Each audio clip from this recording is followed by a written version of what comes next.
From KATU News, this is your voice, your vote. Across the nation, polls and ballot boxes have closed. The votes are being counted.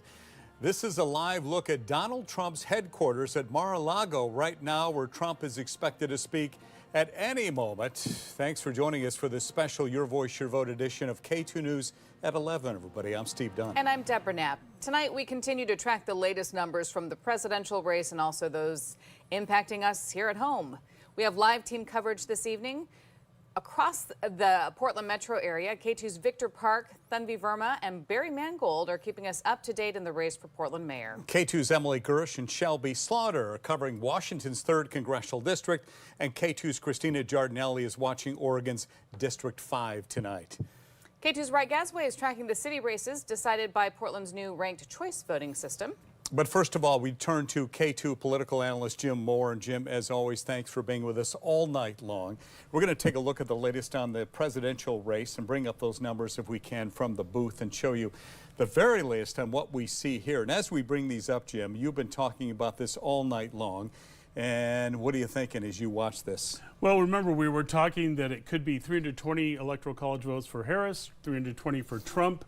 It looks like Trump is going to end up probably with about 306, 310 electoral college votes. So clearly the polling was close, but he did well breaking through in those battleground states. And so he collects enough electoral college votes. Right about now, he's kind of crossing the 270 threshold with called states right now. This is the numbers, the latest as we see him here. Any path for Kamala Harris at this point, do you see, Jim? No, there really isn't right now. Remember, though, about a third of all the votes in the country have not been counted. If they came in today, is there something different about the people who voted at the last minute?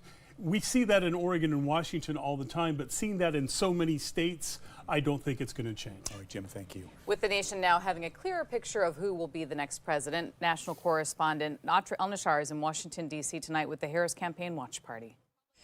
I'm Atra El-Nashar with the Harris Campaign at Howard University here in Washington, D.C., where folks are calling it a night. We are not going to hear from Vice President Kamala Harris this evening. Instead, Cedric Richmond, a co-chair of the campaign and a former congressman, came out for some very brief remarks. He thanked campaign volunteers that are here. He thanked supporters, but he said, again, that we won't hear from the vice president tomorrow, but she will address the nation at some point, and she'll do it here at Howard University, her alma mater. Cedric Richmond said, thank you for believing in the promise of America. He says there are still votes to count. There are still swing states to be declared. And in his words, they're going to fight overnight to make sure every vote is counted. Certainly not how Harris's supporters wanted the night to end, especially after spending hours here on their feet here at Howard, dancing, getting to, talk to one another about their voting experiences, what the campaign has been like for them. Of course, many of them are volunteers and have put a lot of hours into this campaign. But, those predictions of a very close election are certainly coming true. Of course, it's one thing to hear those warnings that it'll be extremely close, and it's an entirely other thing to actually have those nerves set in and brace for a very long night, potentially a very long Wednesday, as we wait and see how the results of this presidential race shape up. In Washington, I'm Atra El-Nashar. Atra, thank you very much. Let's head over to Florida now, where national correspondent Kayla Gaskins is giving us a breakdown of the mood at Trump's official watch party. The optimism and the energy here at the Palm Beach Convention Center in South Florida grows by the minute.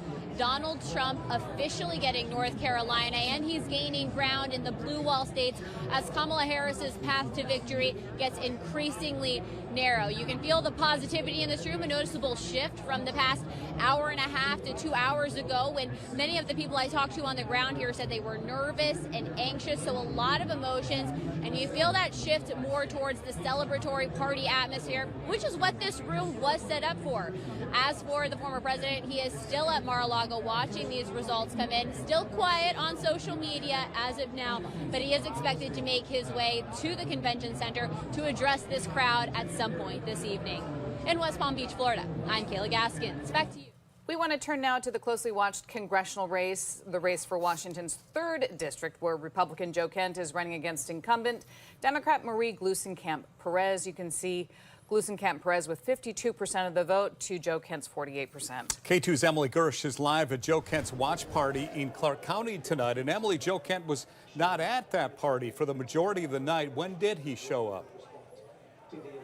That's right, Steve. Joe Kent did not arrive here until about 9:30, and he only stayed for about an hour. He spent the majority of the night at the Clark County Elections Office, where earlier tonight there was a long line of voters waiting to drop their ballot. And because this race is so close, he wanted to stay there until that line went down. Now, his remarks to this crowd here were short. He said it's a close race, and he thanked them for staying here and supporting him for hours while the last ballots were dropped. Take a listen.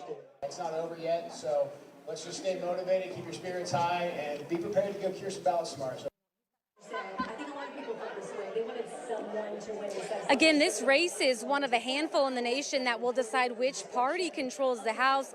District 3 voted for Trump in 2016 and 2020, but they voted for Marie Gluesenkamp Perez in 2020. It is a close race against Joe Kent at that time, and we're still waiting for these ballots to all be tabulated to get a final vote count on this race, and we are going to be sure to keep a close eye on that. We'll have an update for you as soon as we get it. We're live in Clark County. Emily Gersh, K2 News. Emily, thank you. Let's go to K2's Shelby Slaughter now, who spent time with Democratic incumbent Marie Gluesenkamp Perez. Shelby, just a quick stop by.